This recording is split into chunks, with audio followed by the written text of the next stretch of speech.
palabras, siempre me equivoco para allá. Ese fue el origen de las palabras. Y hoy en la entrevista tenemos a una muy gran invitada con un prontuario pero enorme. Ha hecho de todo. ¿Qué no ha hecho esta señorita aquí presente? Miren, ha sido creadora de la Corporación Cultural Sur del Sur y del Portal Sur del Sur Patagonia, con un atento y latente compromiso ciudadano, delegada de Cabildos Nacionales Culturales por Magallanes, candidata constituyente también, y además de eso, hoy en día es una excelente cocinera y una poeta del alma. Con ustedes hoy, en este espacio La Olla Común, tenemos a Marcela Baratelli. ¡Un aplauso! ¡Un aplauso! Bienvenida, Marcela. Bienvenida. Tomemos asiento. ¿Cómo estás, Marcela? Bien, pues. Bien. Bienvenida a La Olla Común. Y bien dicho aquello de prontuario. Muy bien dicho. Sí, es que con todo lo que has hecho a lo largo de tu carrera, era muy difícil también sacar algunos temas, pero el que nos llama la atención y nos convoca hoy en día es el de la expertise dentro de la cocina que tienes tú. A eso vamos a llegar. Sí. Pero a propósito, tú piensas, yo el 11 de abril cumplo 58 años. Si hubiera hecho pocas cosas de mi vida, qué triste sería. Oh. Ya saben, para los que están achoclonados ahora en el sillón, adelante. Todavía queda vida. Hay mucha vida. ¿Escuchaste hablar de la sesectud? ¿No? La nueva manera de vivir los 50, los 60, gente que sabemos qué queremos, cómo queremos, por qué lo queremos y que todavía tenemos fuerza. Ah, sí. Empoderado todo completamente de la edad y también del tiempo. Claro que sí. Marcela, mira, nosotros tenemos mucho tema porque estuvimos hablando detrás de cámara en todo este tema del camarín ahí, por ahí. Y también por WhatsApp, por un tema que nos convoca y que nos abre mucho a todos y que sobre todo es parte de lo que tú haces, que es tu proceso en realidad o tu forma de llegar y de construir todo esto, porque además de ser poeta del alma, eres poeta en la vida, a través de todos estos platos que tú entregas a la comunidad, a diferentes restaurantes y servicios, para qué no decirlo. ¿Cómo son esos procesos? ¿Cómo parten desde la creación, desde el fondo de alguien que maneja todos estos conceptos? Yo concibo la cocina como una suerte de alquimia. Tú allí tratas de buscar tus propios tonos, tus propios toques, pero además uno concibe la cocina desde la economía de guerra que hay que hacer en los hogares o que alguna vez a uno le ha tocado hacer. Y tratar de sacarle a los ingredientes más sencillos variedad para no estar aburriendo. Hay una necesidad de hacer economía, de buscar, que lamentablemente con los años y algo que hablábamos temprano, esto de tener cocinas pequeñitas, de tener apenas espacio para almacenar alimentos, de que prácticamente han desaparecido los patios para tener los pequeños huertos para tener autocultivo. Todo eso nos ha llevado a algo que yo digo que es como la cultura del hámster, ¿ya? Estamos ahí adentro de la ruedita, corremos, creemos que vamos hacia adelante, pero estamos parados en el mismo lado, estamos agitados en el mismo lado, y más de la mitad de las veces desechamos 30 días atrás lo que tenemos que pagar hoy, lo que es tristísimo. Entonces, el desafío de hacer de lo que nos es rutinario algo diferente todas las veces, igual le da una magia.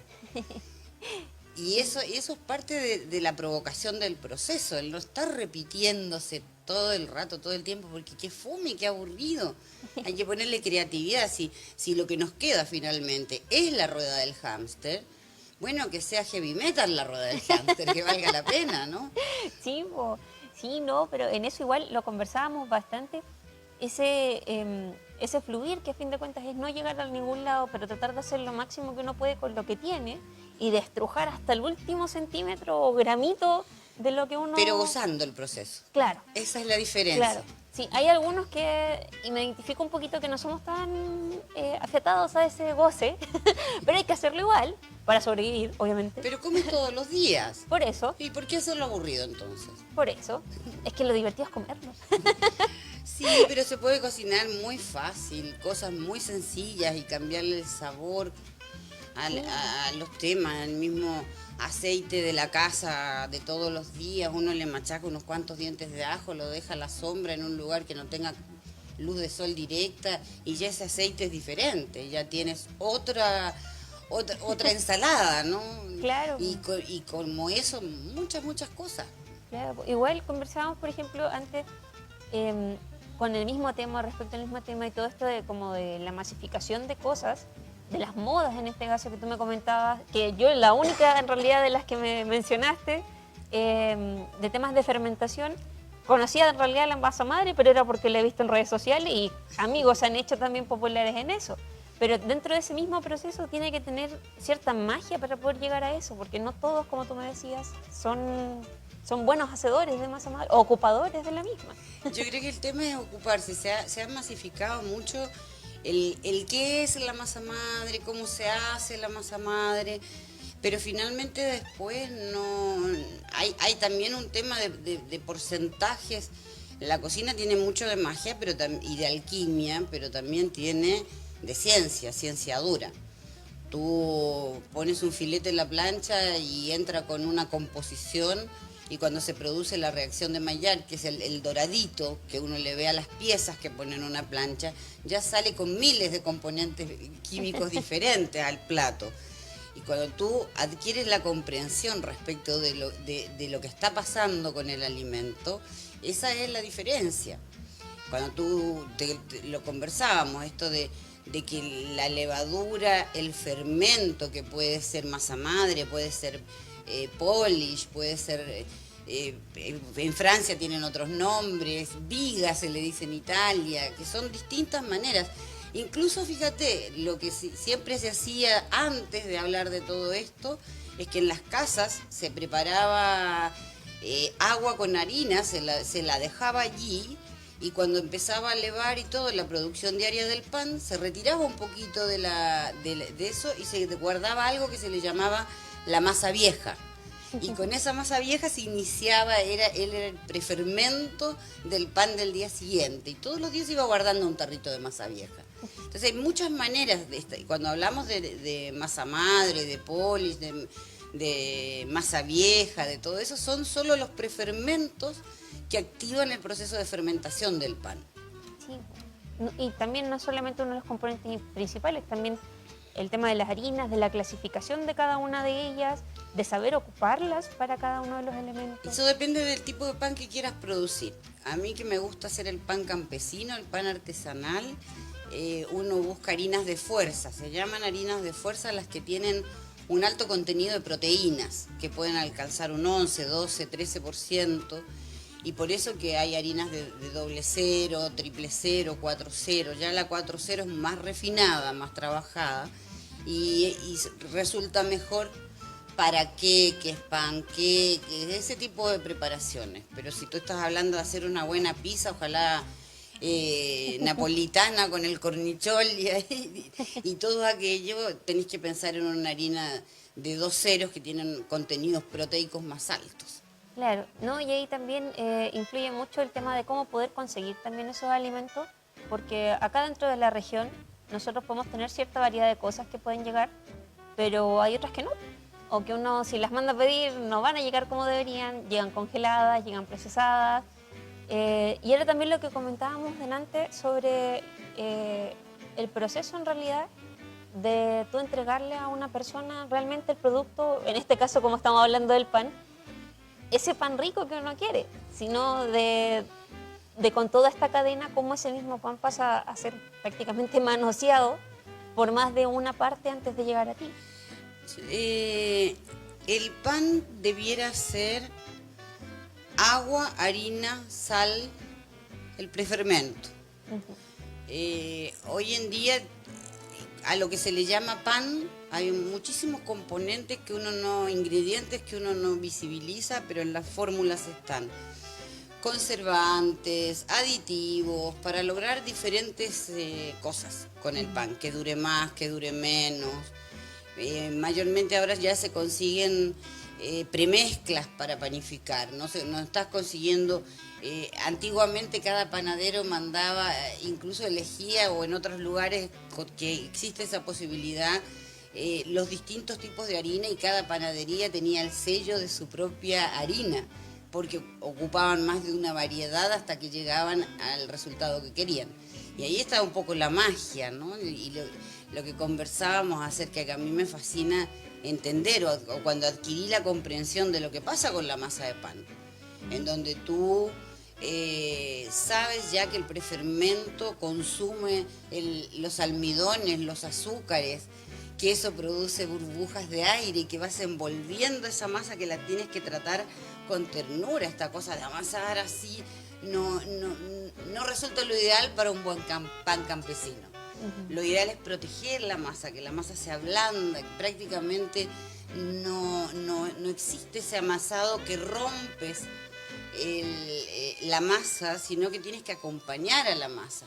Y si se resiste, tienes que dejarla descansar 15 minutitos porque ya el gluten, la red de gluten, se va desarrollando de a poco y tú vas envolviendo amorosamente sobre sí en pliegos y la dejas descansar otro ratito y vas nuevamente envolviendo sobre pliegos y en esas vueltas lo que logras es proteger la burbuja que se formó. Y luego ojalá tengas tiempo y lo dejes un día, una noche, a lo menos 12 horas en el refrigerador, a unos 3 grados. Y la masa sigue elevando, sigue haciendo su trabajo y al otro día se va al horno.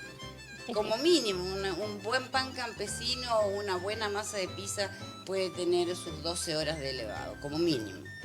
En algo que se llama una fermentación lenta. Pero el trato para todo esto es muy amoroso, muy mágico. Oye, como última pregunta, quería llegar a ti con el punto de ¿qué piensas tú con este tema de que está ahora muy oculto por toda la publicidad o propaganda de los hechos acontecidos actualmente sobre no sé si llamarlo legislación del nuevo TPP-11?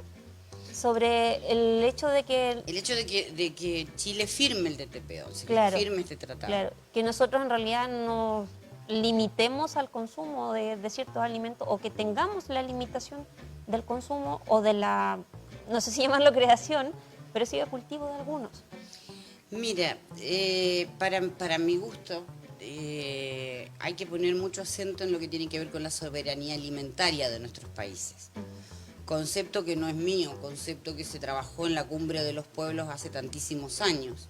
Sí. Y que tiene que ver con que los pueblos debemos ser soberanos respecto de nuestros alimentos, de la producción, de las formas de cultivo, de qué semillas, proteger la biodiversidad que tienen que tener y no necesariamente por este tipo de acuerdos y tratados estar sometidos a las leyes del mercado, claro, al sistema una vez más. Sistema que además a partir de la industrialización a partir de la industrialización, aunque sea una redundancia, de la industria alimentaria, ha ido terminando con procesos artesanos, ha ido terminando con el concepto de consumo cercano, consuma solo lo que no produce huella de carbono, que está fresco, que está a pocos kilómetros. En nuestro caso es casi imposible, además, porque estamos muy lejos de la soberanía alimentaria. Y entonces tú ves, no sé, tomates todo el año, frutas todo el año. Resulta que carne de Puerto Natales vale lo mismo que un bistec que viene de Estados Unidos y uno lo ve en el stand y dice, ¿cómo puede ser si esto está a 200 kilómetros y aquello otro viene viajando 12.000? Y que en general suelen favorecer a productores lejanos y por otro lado nuestros propios productores ponen de privilegio lo que tiene que ver con la exportación del alimento y no con la producción para el consumo de la población del país. Sí, pues lo que hablábamos igual sobre el tema del cordero, del vino, de las uvas, de todo eso que en realidad... De la palta. De la palta, uy, esa famosa palta. Hay que verla en fotografía ya. Hasta de los limones, yo creo. ¿Para qué no hablar de ellos? Igual acá llegan congelados duros y con tremenda cáscara. Sí, claro. Pero en todo caso yo creo que lo bonito de esto es empezar a pensar que nosotros no comemos, nos alimentamos. Y si tú cambias la visión respecto del tragar a sentarte a comer, ya además le estás haciendo un buen quite a buena parte de la comida chatarra. Sí, Sí, ¿no? Y además también el proceso y la experiencia de comer también tiene que ser gratificante. Es gratificante, todas Sí, las veces. por eso es divertida. Bueno, Marcela, nosotros se nos acabó un poquito el tiempo, así Seguro. que te queremos entregar este pequeño regalito, obsequio de la olla común, por haber venido acá con Gracias. nosotros, por estar presente en esta entrevista y bienvenida también al espacio de nosotros. Un honor, un honor. Sí. Muchas gracias a ustedes. Gracias a ti por estar hoy. El aplauso para Marcela Bartelli y nosotros seguimos con lo que sigue de la olla común. Muchas gracias.